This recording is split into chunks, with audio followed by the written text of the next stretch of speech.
Dragon Emperor shockingly saw the bruises on the human maid, immediately summoned the alien fleet. The Dragon Emperor towered on his obsidian throne, wings folded regally behind him, golden scales glowing the crimson sunlight of Vorthal 9. His court was quiet as his crimson eyes surveyed the line of servants entering the throne hall. Most were alien races, scaled, furred, or mechanical, but among them was one small, trembling human girl in a patched apron, balancing a tray of fruit nectar. Her name was Alira. She had come to the Vorthal Empire as part of trade arrangement, a gift from human colonies after losing a small border skirmish.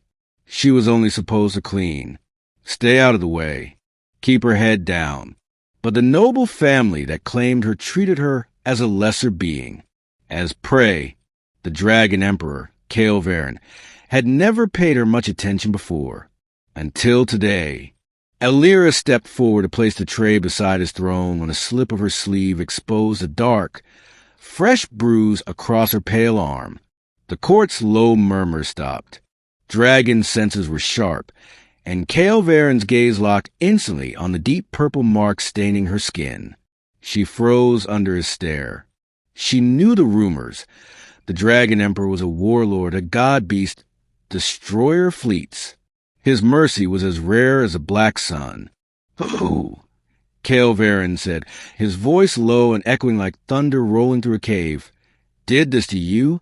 Alira's lips parted. She looked around. Nobles, ministers, and soldiers stared with wide, unreadable expressions. Some were smirking. Others avoided her eyes. "I fell, great one," she whispered. A growl tore from Kael'Varen's throat. The tray melted from a heat that suddenly radiated off his scale body. "Lie again," he warned, "and I will burn the walls of your former masters with your silence." Tears welled in her eyes. She couldn't lie again, not after that voice. Not after that look. "The son of House Varnick," she whispered. He struck me when I dropped his robes." And his mother said, "Humans should not be seen, only used." The hall remained dead silent. Kael'Varen rose from his throne slowly, deliberately. He stood twice the height of a tall man, a creature of fire and star steel, older than most nations. The chamber guards instinctively stepped back. "Commander Hesk," he barked. A silver-armored dragonkin officer stepped forward, kneeling. "My emperor, prepare the fleet. I want every Varnick property seized by nightfall. I want their names scorched from our archives." Several nobles gasped. One fainted. "But, your radiance," stammered a counselor. "They are one of the founding houses." "They dare to lay hand on one under my protection," Kael'Varen roared. "I don't care if they carve the moons. They are done." Alira covered her mouth, trembling. She couldn't believe what she was seeing. Someone was standing for her, for a human maid.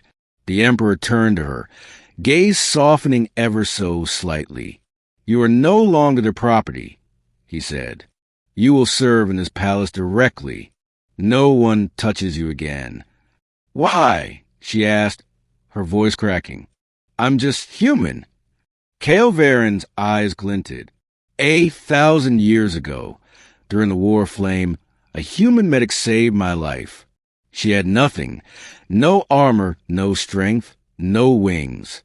But she pulled me from the rubble and guarded me with nothing but a rusted knife while I was unconscious. He paused. "Your kind may be small, but your courage burns bright." Then he added more quietly, "And you smell like her. You bear her scent, her blood." The court erupted in whispers. Alira's knees buckled. "She was my great-grandmother," she admitted, remembering her family's strange tales of a woman who served dragons in the stars. Kael'Varen smiled, a rare, almost mythical thing. "Then it is destiny." Hours later, the sky above Vorthal 9 blazed with energy as the Emperor's flagship, Solar Wrath, led a fleet of 87 dragon warships. Massive golden vessels shaped like wings and claws descended on the holdings of House Varnick.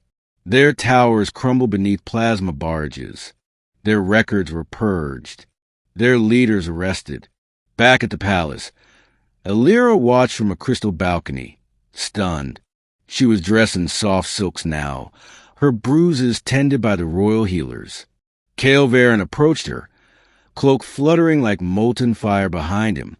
"You didn't have to do all this," she said. "I did," he replied. "One bruise on you is an insult to my empire. You're no longer a servant. Alira, you are blood, and I do not let anyone harm my kin." She looked up at him, barely reaching his waist. "But I don't have wings, or scales, or fire." "No," he said, kneeling to her level. "But you have something far more rare, the heart of a dragon." He reached into a pouch at his side and handed her a glowing stone. "This is a core shard from my own egg. It links us. Keep it close, and you will always have my protection." She cradled the stone, its warmth seeping into her skin. "Does this mean," she asked cautiously, "I'm your heir?" He chuckled, deep and rumbling. "Not yet, but one day, perhaps. The blood of dragons runs strange paths, and I would not mind seeing a human sit beside me on the throne." Alira blinked away tears. For the first time in her life, she felt seen, protected, chosen. That night, across the empire, a message spread like wildfire. The Dragon Emperor has declared the human girl Alira under his wing. Any who harm her face extinction. For many, it was shocking. For others, it was just as long overdue. But for Alira, it was the beginning of something far greater than she'd ever dared imagine. She was no longer prey. She was family, and in the shadow of dragons, she had found her wings.